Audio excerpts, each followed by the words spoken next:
Bonjour à tous, je suis heureuse de vous retrouver pour une nouvelle vidéo dans laquelle je vais vous parler de mon bullet journal minimaliste. Ça fait longtemps que j'ai envie de vous montrer l'intérieur, mais à chaque fois que je commence à y penser, il y a beaucoup de choses décrites dedans et c'est un peu délicat de feuilleter mon bullet journal parce que c'est quand même beaucoup d'informations intimes. Donc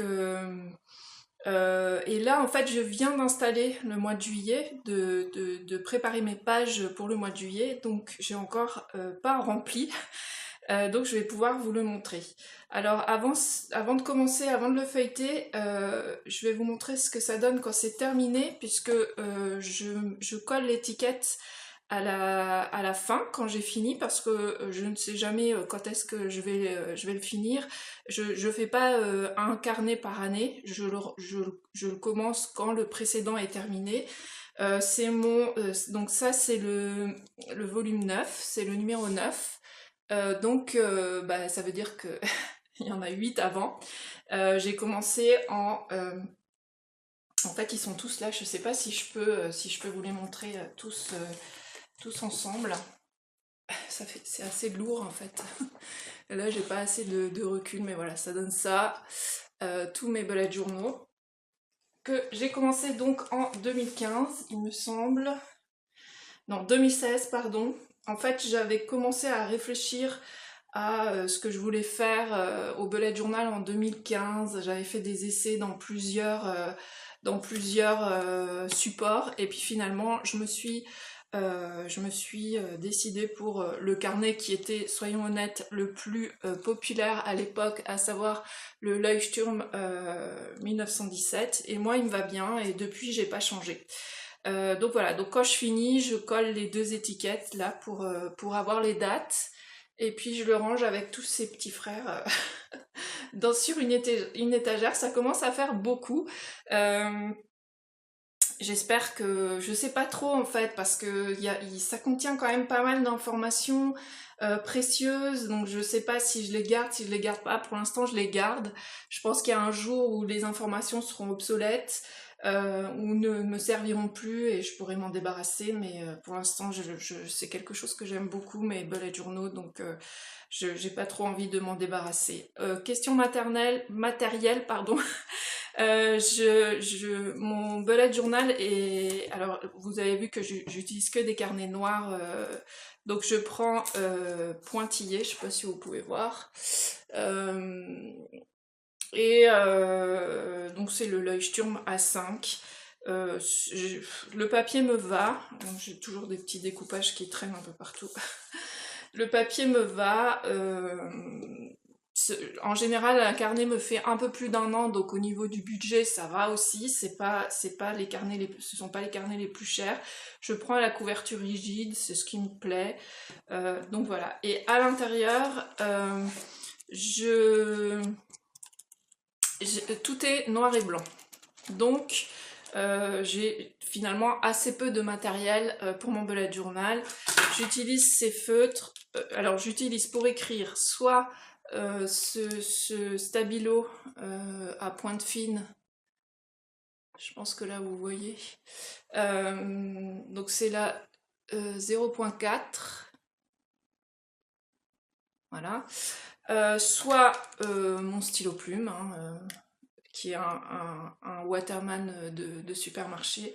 J'ai pas sauté le pas, moi, des stylos dont on peut changer l'encre et tout ça. Je suis pas, j'ai pas encore voulu consacrer de budget à ça. Et j'ai aussi deux Tombow, donc un gris clair et un gris plus foncé. Et ça c'est des Crayola Super Tips. Donc c'est des feutres qui sont pas très chers, mais qui toutefois fonctionnent pas mal pour la calligraphie. Et donc c'est des teintes de gris un peu différentes. Vous verrez après, parfois je colorie certaines choses, j'écris aussi plus gros, enfin je fais un peu tout petit peu de calligraphie. Donc voilà à peu près ce que j'utilise pour écrire. J'ai une règle qui me vient de mes enfants, qui est très souple et petite, donc si toutefois j'emmène quelque part mon bullet journal, ben, elle tient dedans. Et c'est très pratique aussi, je trouve, pour quand je trace mes tableaux. Et j'ai quelques scotch de masquage aussi, mais je les utilise assez peu. Mais parfois, pour finir de décorer une page, j'utilise des scotch de masquage, donc uniquement en noir et blanc. Et j'ai cette planche de tampon, alors, je pense qu'elle date vraiment, qui me vient donc de l'encre image de les Bugeaud de Manuela, mais je pense que ça date de 2016, hein, donc je sais pas si elle est encore commercialisée. Et moi j'utilise en fait ce modèle de tracker. Je l'utilise pas tous les mois, mais certains mois je l'utilise. Voilà, donc et puis un encreur d'encre noire, bien sûr, que j'ai pas amené pour vous montrer, mais qui me sert bien pour décorer mon bullet journal. Donc je vais vous montrer les pages principales, vous allez voir que c'est assez simple. J'ai au début de mon bullet journal donc un calendrier pour pouvoir noter à long terme les rendez-vous, ce qui va se passer. Là c'est pas par trimestre, je casse 4 mois par double page. Et donc au fur et à mesure je remplis. Là vous voyez pour l'instant septembre-octobre il n'y a rien. Donc c'est très simple, ça va assez vite à préparer et ça permet de pouvoir noter les rendez-vous longtemps à l'avance. Ensuite, j'ai que ces pages-là et ensuite on passe au mensuel. Et donc là je vais vous montrer ce que j'ai préparé pour juillet. Donc il y a toujours une page de garde. En fait cette page elle me sert pas à grand chose, si ce n'est à visualiser mon mois, à voir combien il y a de semaines. Par exemple, moi j'ai dans le labo j'ai un rendez-vous en live tous les lundis et tous les jeudis, donc je sais qu'il y a 5 lundis, 4 jeudis, donc je peux déjà organiser, planifier ce que je vais faire, le programme des lives. Voilà, ça me permet vraiment d'avoir une vue, de mémoriser en fait la vue du calendrier du mois et de déjà commencer à préparer ce que je vais avoir à faire. Mais c'est vraiment, j'aime bien cette présentation parce que c'est vraiment semaine par semaine et je peux déjà, en fait j'intériorise la structure du mois et ça me permet déjà de m'organiser. Je mets de temps en temps des petites décos, ce sont des imprimables, des stickers imprimables de Erinoware. Je vous avais déjà donné dans la vidéo de la dernière fois, je crois. Je vous remettrai dans la barre d'infos le lien vers son Patreon. Elle fait des imprimables. Alors ça c'était des imprimables en couleur mais que j'ai imprimé en noir et blanc et celui-là c'est un imprimable qu'elle a fait en noir et blanc directement. L'effet n'est pas le même mais bon moi ça me dérange pas d'imprimer en noir et blanc. Voilà, donc ça c'est vraiment juste pour avoir une vision du mois. Ensuite j'ai de ce côté là pour pouvoir noter un peu tous les rendez-vous du mois, toutes les choses importantes qu'il ne faut pas que j'oublie.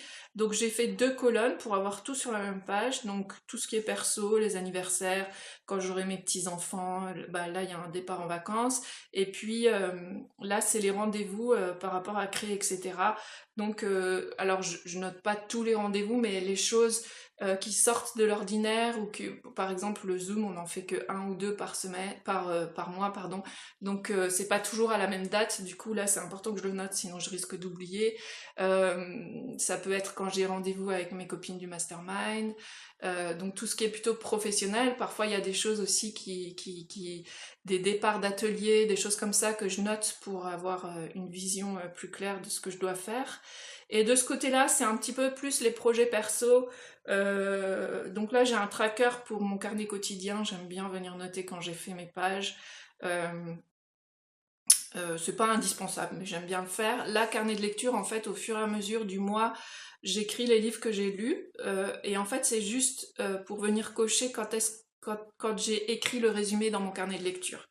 Voilà, c'est simplement ça. Et ça, c'est un petit projet perso d'album photo que je fais pour mes parents. Bah ça je dois le faire là on va bientôt se voir, donc je fais un petit aussi pour checker quand est-ce que j'ai fait ça. Et puis là il reste de la place, parfois il y a des petits projets qui se rajoutent. Voilà, donc ça c'est un peu l'organisation de mes projets du mois. Ensuite, j'ai un tracker.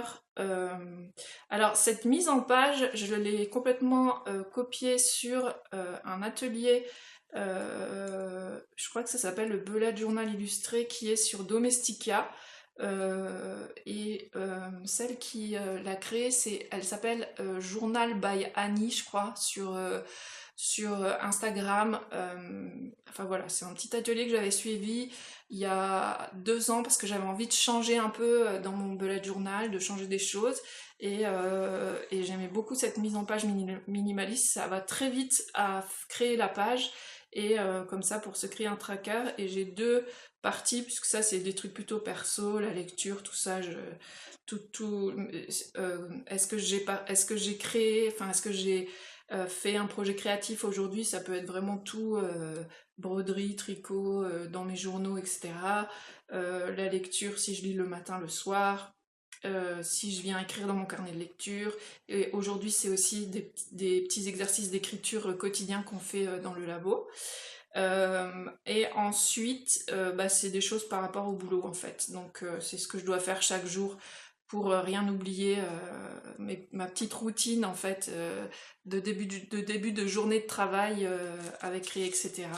Donc voilà, une double page tracker. Après, j'ai une double page où je viens en fait écrire chaque jour la balade que je fais, parce que disons que mon activité physique à moi c'est d'aller marcher. Comme je travaille à la maison, c'est important que je sorte quasiment tous les jours. Donc je vais noter où est-ce que je vais. Et puis quand je commence à me lasser, je vais voir quel tour j'ai pas fait depuis longtemps pour essayer de retrouver une motivation. Enfin bref, j'aime bien noter, et puis je vois si tel mois j'ai fait plutôt des grands tours ou des petits tours. Et puis quand je note, quand je sors pas, parce que ça m'arrive quand j'ai des fortes migraines, puisque je souffre souvent de migraines, de fatigue en fait, mais je note aussi pourquoi je suis pas sortie, quelle est la raison physique qui a fait que je suis pas sortie. Voilà. Donc bah là, il attend plus que je le remplisse. Et puis ensuite, donc là c'est fini pour les pages mensuelles. Donc vous voyez, j'ai assez peu de... J'ai 7 pages de garde, et puis après j'ai ces 3 doubles pages mensuelles. Et puis ensuite, bah, c'est mes pages hebdomadaires. J'ai pas de page quotidienne. Et je fais une simple page comme ça. Pareil, la mise en page, ça vient de ce fameux atelier Domestika. Donc je note le numéro de la semaine au début. Et puis ensuite, ben voilà, j'ai les 7 jours de la semaine. Et puis un endroit pour noter des choses importantes à faire souvent après. Parfois je me fais un petit tracker pour quelque chose aussi qui est urgent à finir dans la semaine, et j'ai besoin de courage, donc je coche au fur et à mesure que je le fais. Et puis là en fait je fais simplement une to-do list avec des points, voilà, des choses à cocher. Donc je vais vous montrer un qui est rempli. Alors c'est là. Donc pour vous montrer aussi comment je décore, parce que c'est pas vraiment décoré, mais je fais en sorte que ce soit quand même rempli, j'aime bien remplir. Donc voilà, ça c'est vraiment mes to-do list. Je fais une croix quand c'est fait, et je fais une flèche quand je l'ai pas fait, que je le rajoute à une to-do plus tard. En fait, en haut, j'écris les choses à pas oublier, vraiment importantes. Vous voyez, j'ai une case là. Et je note en fait soit bah, quand il y a des zooms, parce que c'est pas tout le temps qu'il y a des zooms, quand je pars, quand il y a une fête, voilà, anniversaire. Là on avait une réunion de notre mastermind. Bon là j'ai caché parce qu'il y avait des choses que je voulais garder privées. Et après voilà, c'est vraiment toute ma to-do de la journée. Et moi je mélange les choses, aspirateur, serpillière, linge, et puis ce que je dois faire pour le boulot, pour le labo, pour créer, etc. Voilà, si je dois tourner une vidéo. Et puis, en fait, quand j'ai des jours où il n'y a pas vraiment de to-do list, parce que là, je suis allée voir mes petits-enfants, bon voilà, j'écris là, j'ai écrit leur prénom. Là, j'avais travaillé sur des junk journaux, en fait, je fabriquais des junk journaux pour mes clientes. Du coup, voilà, je colle des stickers.